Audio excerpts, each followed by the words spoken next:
Hello my dear students, welcome to my channel Triyasha study centre. হ্যাঁ friends, তোমরা যারা দ্বাদশ শ্রেণীতে পড়ছো এবং 2025-এ উচ্চ মাধ্যমিক দিতে চলেছো এবং তোমাদের যাদের ফিলোজফি বিষয়টি আছে অর্থাৎ দর্শন সাবজেক্টটি আছে, আমি আজকে তোমাদের জন্য নিয়ে এসেছি তোমাদের তৃতীয় অধ্যায় বচনের বিরোধিতা। দেখতে পাচ্ছ এখানে তৃতীয় অধ্যায় বচনের বিরোধিতা। এই চ্যাপ্টারটি থেকে কয়েকটি ইম্পর্টেন্ট এমসিকিউ সাজেশান। আমার কাছে এই প্রশ্ন কটি ইম্পর্টেন্ট বলে মনে হচ্ছে। তবে ফিলোসফি দর্শন এমন একটি সাবজেক্ট, এই সাবজেক্টটি তোমাদের বোঝার আছে। আশা করি তোমরা স্কুল থেকে দর্শনের সাবজেক্টের যিনি টিচার থাকবেন তার কাছ থেকে একটু ভালো করে বোঝার চেষ্টা করবে। বচনগুলি ভালো করে বোঝার না চেষ্টা করলে কিন্তু তোমরা দর্শন সাবজেক্টটি নাম্বার কম পেয়ে যাবে। এবং তোমরা যদি খুব ভালো করে বুঝতে পারো তাহলে কিন্তু তোমরা ফিলোসফিতে একটা ভালো নাম্বার পাবে, কিন্তু বুঝতে যদি না পারো তাহলে কিন্তু তোমরা কম নাম্বার পাবে।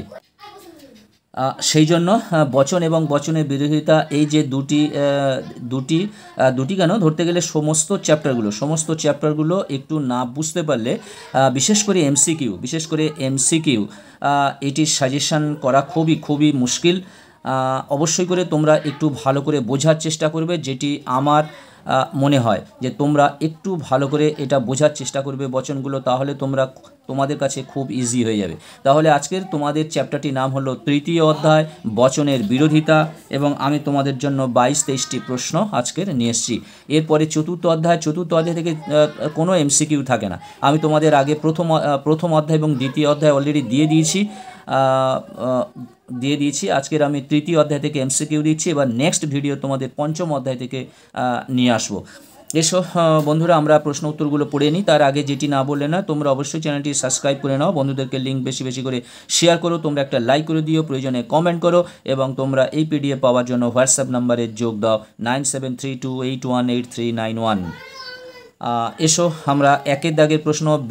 বিরোধানুমান কত প্রকার হয়? 1 প্রকার, 2 প্রকার, 3 প্রকার, 4 প্রকার। অ্যান্সার হচ্ছে 4 প্রকার। দেখো আমি অপশানগুলো অন্য কালি দিয়ে লিখতে পারিনি, কারণ ব্ল্যাক কালি আমার কাছে ফুরিয়ে গেছে, ওই জন্য একই কালিতে লেখা হয়েছে।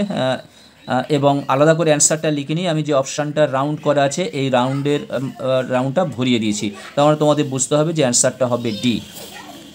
2 দাগের প্রশ্ন। অ্যারিস্টটল এর মতে বচনের বিরোধিতা 2 প্রকার, 3 প্রকার, 4 প্রকার, 1 প্রকার। অ্যান্সার হবে 2 প্রকার, অর্থাৎ অপশান এ। একই উদ্দেশ্য ও বিধেয় বিশিষ্ট দুটি সামান্য বচনের মধ্যে যে বিরোধিতা অবস্থান করে তাকে বলা হয় বিপরীত বিরোধিতা, অর্থাৎ অপশান এ। 4 দাগের প্রশ্ন। একই উদ্দেশ্য বিধেয় বিশিষ্ট যে দুটি বচনের মধ্যে বিপরীত বিরোধিতার সম্বন্ধ থাকে সে দুটি হলো বিপরীত বিরোধিতার সম্বন্ধ থাকে এ বচন এবং ই বচন। এ বচনের সঙ্গে ই বচনের যে সম্বন্ধ সেটা বিপরীত বিরোধিতার সম্বন্ধ, অর্থাৎ অপশান এ।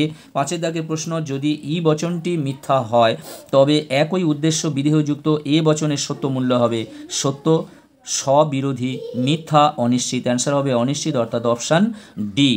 একই উদ্দেশ্য ও বিধেয় বিশিষ্ট দুটি বিশেষ বচনের মধ্যে যে বিরোধিতা অবস্থান করে তাকে বলা হয় বিপরীত বিরোধিতা, অধীন বিপরীত বিরোধিতা, বিরুদ্ধ বিরোধিতা, অসম বিরোধিতা।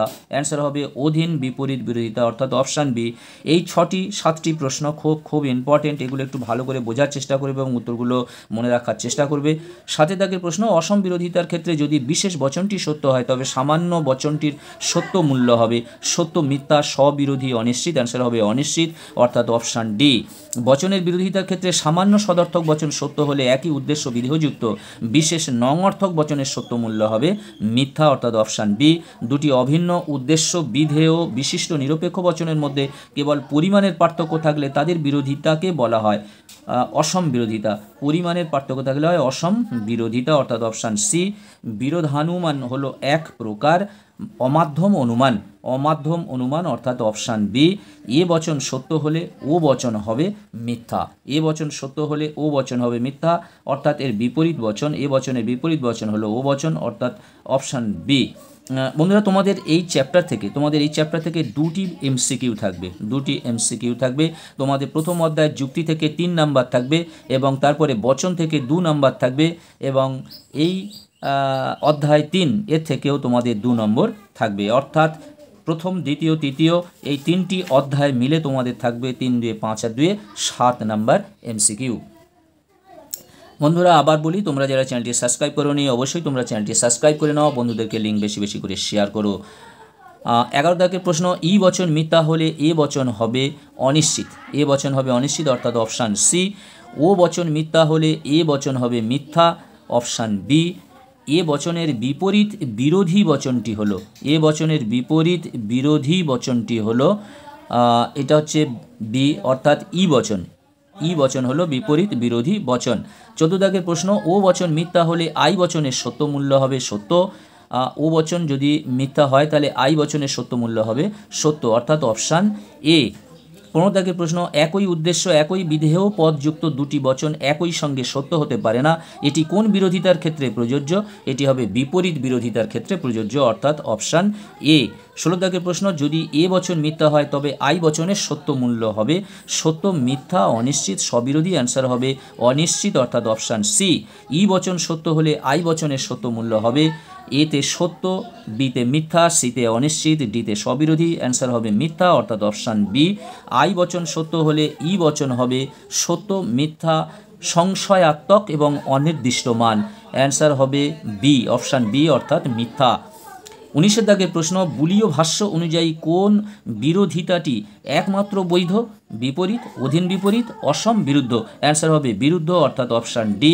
দুটি বিরুদ্ধ বচনের একটি সত্য হলে অপরটি হবে সত্য, মিথ্যা, অনিশ্চিত, শতসত্য, অ্যান্সার হবে মিথ্যা অর্থাৎ অপশান বি অপশান বি। এবার 21 দাগে দেখো, এই চারটি তোমরা মনে রাখবে। এ ও আই বচনের মধ্যে যে বিরোধিতার সম্বন্ধ থাকে সেটি হলো অসম বিরোধিতা। ই এবং ও বচনের মধ্যে যে বিরোধিতার সম্বন্ধ থাকে সেটা হলো অসম বিরোধিতা। ই এবং আই বচনের মধ্যে যে বিরোধিতার সম্বন্ধ থাকে সেটা হলো বিরুদ্ধ বিরোধিতা, এবং আই এবং ও বচনের মধ্যে যে বিরোধিতার সম্বন্ধ থাকে সেটা হলো অধীন বিপরীত বিরোধিতা। 22 দাগের প্রশ্ন, যদি এ বচন মিথ্যা হয় তবে এর বিপরীত বিরোধী ই বচনের সত্য মূল্য হবে সত্য, মিথ্যা, অনিশ্চিত, স্ববিরোধী, অ্যান্সার হবে অনিশ্চিত অর্থাৎ অপশান সি। বন্ধুরা, এই ছিল আজকেকার তোমাদের দর্শনের তৃতীয় অধ্যায় থেকে ইম্পর্টেন্ট কটি এমসিকিউ। বারবার আমি ফিলোসফি ভিডিও দিতে গেলে তোমাদেরকে বলি এটা একটু বোঝার ব্যাপার আছে। তোমাদের যাদের স্যার আছে, প্রাইভেট স্যার আছে, তোমরা সেখান থেকে একটু ভালো করে বোঝার চেষ্টা করবে। আর তোমরা যাদের স্যার নেই তারা স্কুলের স্যারের কাছ থেকে একটু প্রাইভেটে অন্যান্য সময়ে তোমরা একটু বুঝে নেবার চেষ্টা করবে। তোমাদের স্যারেরা কখনো বলবে না যে এটা আমি বলতে পারবো না, নিশ্চয়ই বলে দেবেন। তোমাদের উদ্যোগ দরকার, তোমাদের ইচ্ছা দরকার, তাহলে তোমরা এই বিষয়টিতে একটু ভালো নাম্বার তোমরা পেয়ে যেতে পারো। আজকের মতো ভিডিওটি শেষ করলাম। তোমরা সবাই ভালো থাকবে, সুস্থ থাকবে, আবার কথা হবে নেক্সট ভিডিওতে। তোমরা অবশ্যই চ্যানেলটি সাবস্ক্রাইব করে নেবে এবং বন্ধুদেরকে লিঙ্ক বেশি করে শেয়ার করবে। তোমাদের সকলকে অসংখ্য অসংখ্য ধন্যবাদ এবং শুভেচ্ছা।